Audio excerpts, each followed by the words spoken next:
Tapos sa serbisyo sa pangunguna ni Mr. J.M. Pacheco Mejia at ni Capo Romy Rivera. Maraming salamat po at marami kayo ng pangalan ko. Maraming salamat. Good trip na ang partner ko. Maraming salamat.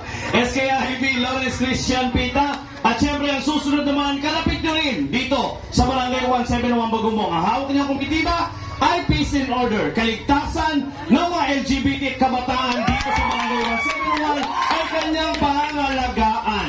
Hindi natin alam kung siya si Aiza Sierra, Jake Cyrus o si Charis. Palakpakan mo natin SKIB member, itinataas ang bandila ng LGBT, Carla Diaz.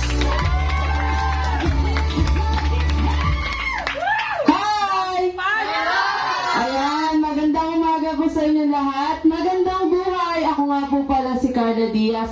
22 years old po, nakatira po sa Malverde. Alam niyo po ba kung saan yung lugar namin? Yung sa mga hindi po nakakaalam dito, ang lugar po namin ay napagitnaan ng dalawang OWA, which is ang Northville 2B po at ang Co-opville. Diretso lang po kayo at makikita niyo po kung saan po ako nakatira. Kaya sana po, pagdating po ng tamang panahon, diretso na lang po ang tingin natin sa Team Romy at Team JM. Dahil makakasiguro po kayo na mabibigay ang serbisyo na para sa inyo po.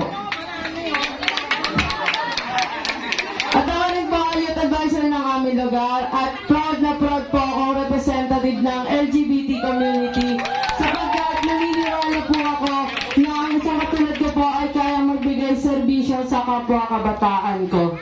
At ako rin po ay member ng SKIB o Sulong Kabataan sa ikauunlad ng Barangay 171 sa pangunguna po ng aming SKIB chairman na si Mr. J.M. Pacheco Mejia. Alam niyo po ba mga kabarangay, na ang ating Capo Romy Rivera po ay nagtatag ng bipat para po masiguro niya ang kaligtasan at kaayusan ng mga hawang nasasakupan niya. At alam na rin ba, pagdating sa service sa Caloocan, inauna tayo pagdating sa peace and order. Palakpakan naman natin si Capo Romy Rivera. Ayan, hindi ko nakapalakpak sa yan ako kumakain ako lang. Bilang ako naman po ay naatasan sa komite ng peace and order, dito po susundan natin ang yapak ng ating mahal na kapitan. Dito gagawa din po tayo ng Task Force Kabataan. Ano nga ba ang Task Force Kabataan? Ang Task Force Kabataan po ay minimi po siya ng bipat. Dito po bibigyan po natin sila ng obligasyon o gawain para po hindi sila maligaw na landas.